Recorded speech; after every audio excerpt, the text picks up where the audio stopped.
يشهد السوق حاليا ارتفاعات سعرية كبيرة على مستوى الإيجار أو البيع، خاصة خلال آخر 18 شهر.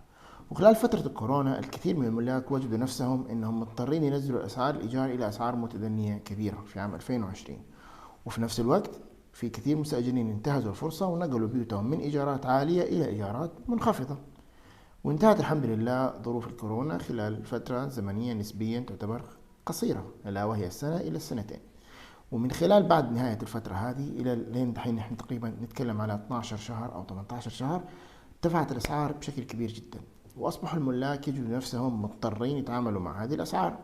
وفي نفس الوقت في بعض الملاك تغيرت ظروفهم الاقتصادية ووجدوا أنه حاليا أسعار البيع بالنسبة لهم مناسبة، لكن وجود مستأجر عائق كبير في عملية بيع هذا العقار.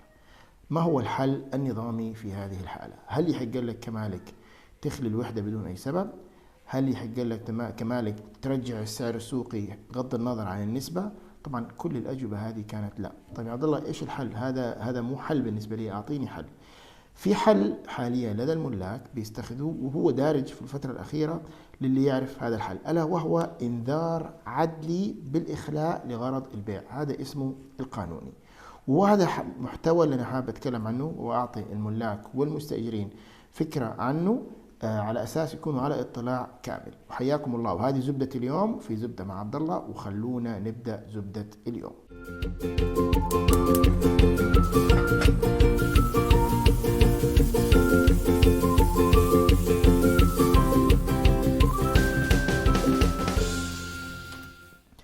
زي ما قلت السيتويشن او الموقف اللي قلته، عندنا مالك ورطان في مستاجر قديم سعره مره منخفض، حاب يبيعه مو قادر، سواء كان السعر الايجاري مناسب او غير مناسب.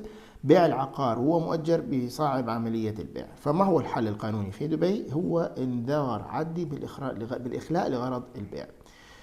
انذار يقدم عن طريق كاتب العدل عن طريق المحكمة. المالك يحق له يبيع إخلاء المستأجر بعد 12 شهر من الإخطار، وليس مدة الفترة الزمنية لعقد الإيجار، هي 12 شهر من الإخطار.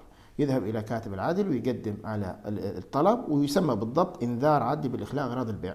حاعطيكم نبذة نصية من الإخلاء كيف يكون من أحد متابعيني، لأنه زي ما قلت لكم هي دارجة الأيام دي، وكثير ملاك استلموها، وفي ملاك حيستلموها في الفترة الأخيرة أو في الفترة القادمة، على أساس حيكون هذا الإجراء.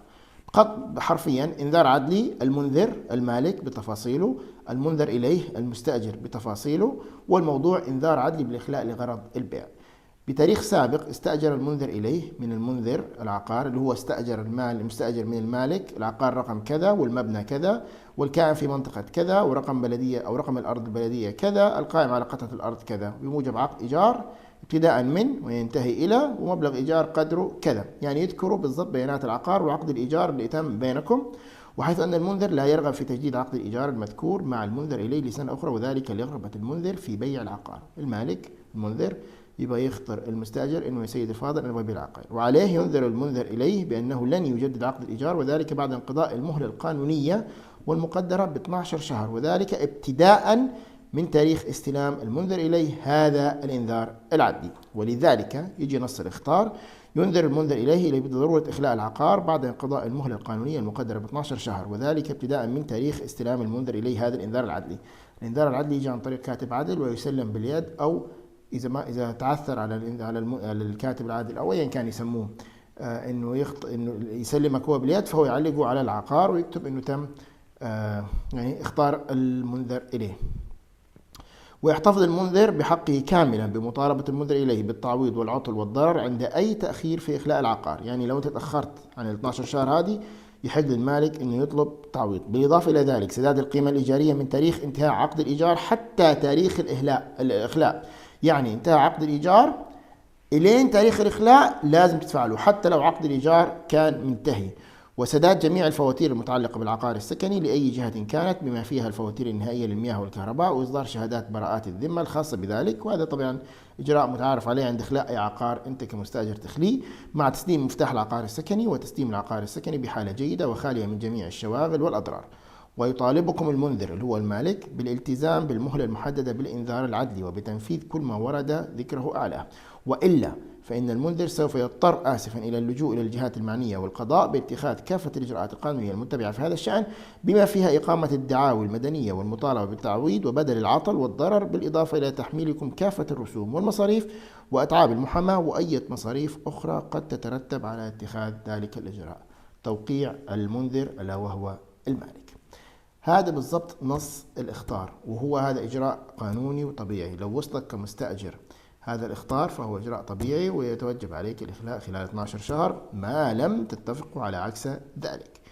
طيب وانت كمالك هذا الإجراء طبيعي إذا انت حابب تبيع العقار والعقار مؤجر، أو الإيجار مو مناسبك ولا انت قادر تزيد ومضرك بشكل كبير، وقلت يلا حل نهائي اني بما اني ماني قادر ازيد الا بنسب معينه وماني قادر الحق السوق وما الى ذلك، فانا حابب ادي المستاجر اخلاء وابيع العقار. طيب هنا السؤال اللي ممكن تسال نفسكم فيه في المرحله الحاليه، لو اجر العقار من ورايا، على حد علمي ما يقدر، لانه ايجاري يصير عليها بلوك سنتين من السيستم، واذا حصل واجرها عنده سنتين ما ياجر، انت يحق لك كمستاجر اذا عرفت بهذا الموضوع تطالب بتعويض، وحتاخذ هذا التعويض لانه يعتبر المالك المنذر اخلى قانونا بشروط انذار اخلاء بهدف البيع.